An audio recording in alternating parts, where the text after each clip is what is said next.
Ang gabi po muna sa ating lahat, lalo na po sa ating mga kapulisan, sa mga intel na nakapaligid dyan. Alam ko na ang puso ninyo ay para sa tao, pero wala kayong magawa dahil sa tawag ng duty ninyo. Pero alam niyo kung ano talaga ang problema ng bansa natin. Ang pinaka-problema ay ang walang iba kundi Presidente Marcos, dahil mas pinapakinggan niya pa ang mga multo kaysa sa sigaw ng taong bayan. Alam niyo po kung bakit ko nasabi yan?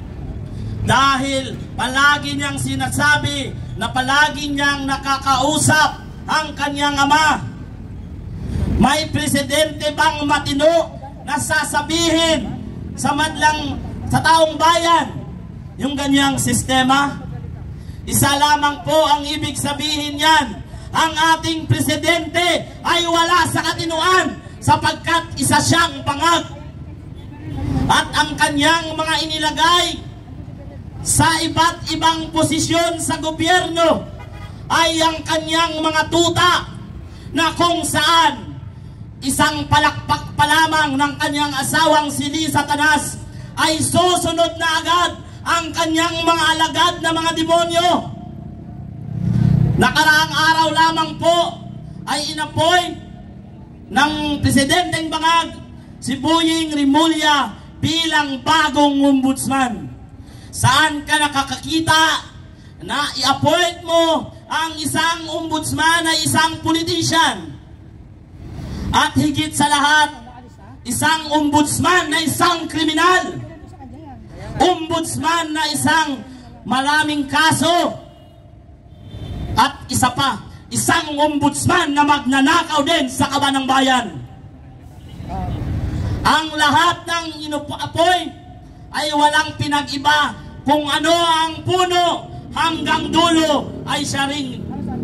Kaya walag na po tayo magtataka kung bao kaliwat kanan ng kaguluhan sa bansa dahil sa kagagawan ng administrasyong Marcos na ito, na wala nang ginawa kundi magnakaw sa kaban ng bayan. Dahil hindi tayo naniniwala sa kasabihan na kaya mahirap ang Pilipino dahil tamad. Tandaan po natin, mayaman po ang bansang Pilipinas at walang mahirap kung walang politikong magnanakaw. Wala po tayong inappoint, wala tayong binuto na matinong politiko nung nakaraang eleksyon. Halos lahat ng mga politiko na nanalo ay mga magnanakaw, mga mandarambong sa kaban ng bayan. Hindi natin nakita ang tunay na malasakit at pagmamahal nila para sa taong bayan.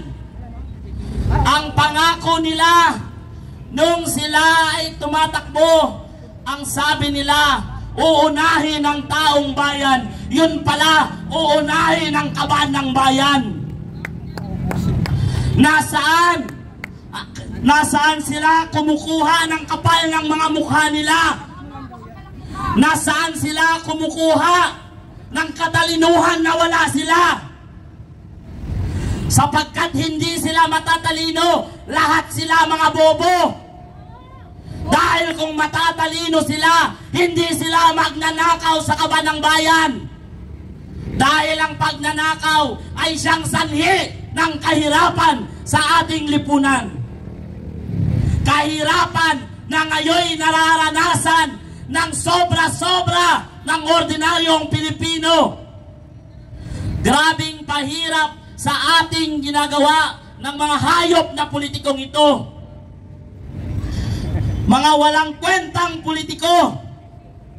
Sana sa darating na mga eleksyon, hanggang ngayon, huwag niyong ipagpapalit ang inyong 3 taon na isasakripisyo sa halagang 500 piso para iboto ang mga putang inang politikong yan. Alam nyo, hindi masama magmura sapagkat hindi sapat na murahin ang mga hayop na politikong ito sa ginagawa nilang pagnakaw sa kaban ng bayan. Dahil bawat sintimong ninanakaw nila ay ang kapalit ang kinabukasan ng kabataan. Dahil naniniwala tayo na ang kabataan ay pag-asa ng bayan. Paano na lang magiging pag-asa ng bayan kung bawat sintimo ay ninanakaw ng mga politiko? Ngayon naman, mananawagan ako ulit sa mga kataas-taasan nating mga naglilingkod sa bayan. Ginoong General Browner, alam naming matalino ka. Alam naming may prinsipyo ka. Alam naming may dignidad ka. Pero panahon na para buksan mo ang tenga mo at ang puso. Unahin mo ang mga ordinaryong Pilipino. Huwag ka maging sunod-sunuran sa mga politikong magnanakaw na ginagamit ka lamang. Tandaan mo, si Torre ay nagsilbi sa kanila. Lahat ay ginawa ni Torre sa kanila. Pero sa huli, ano ang ginawa nila kay Torre? Yan ang tandaan ninyo.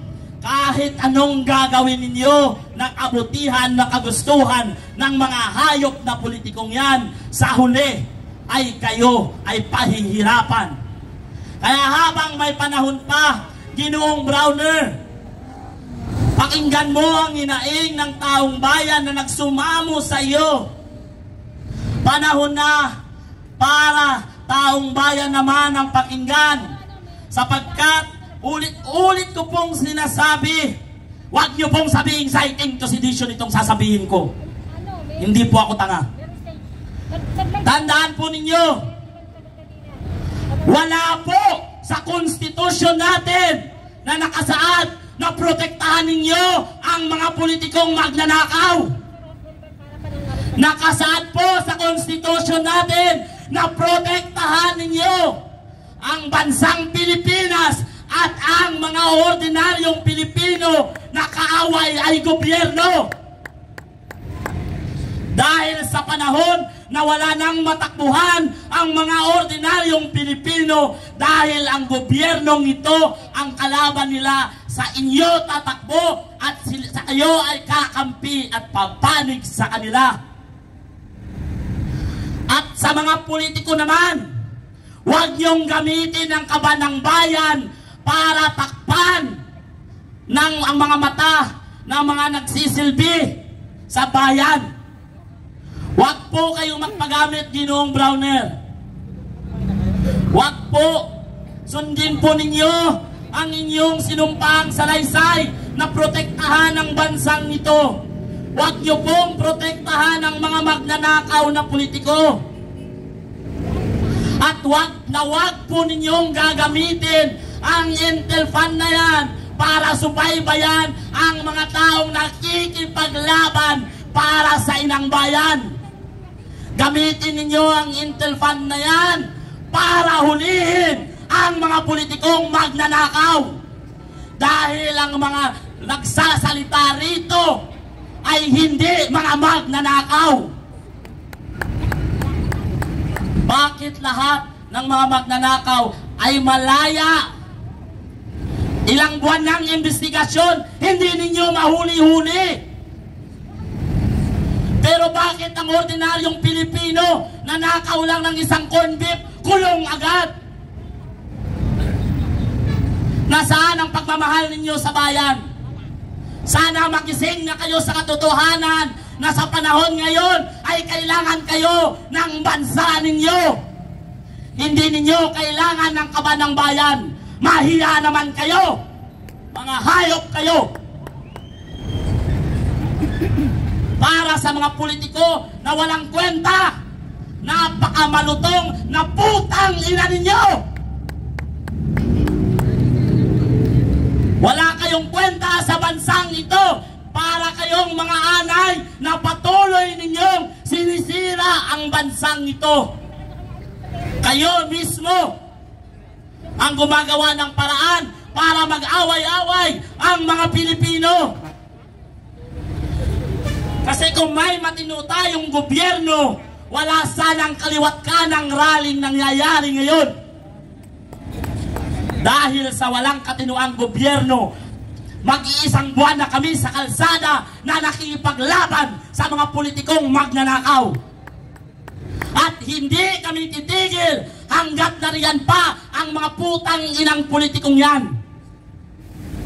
Yan ay tatandaan po ninyo. At kung ang pakikipaglaban namin ay siyang tatapos ng aming buhay, hindi po kami natatakot. Dahil isang karangalan namin na ipaglaban ng bayan ito. At kung sila man ay mamamatay, ano ang karangalan ng meron sila? Tapos ililibing pa sila sa libingan ng mga bayani? Putang ina nila. Ngayon po, pumunta na kayo dito makiisa at tapusin na natin ang labang ito. Paalisin na natin ang mga magnanakaw na politiko. Hanggat hindi natin napapalis sa mga magnanakaw na politikong yan, ay paulit-ulit lamang magnanakaw sa kabanang bayan. Yun lamang po, at ngayon papakinggan po natin ang boses ng mga OFW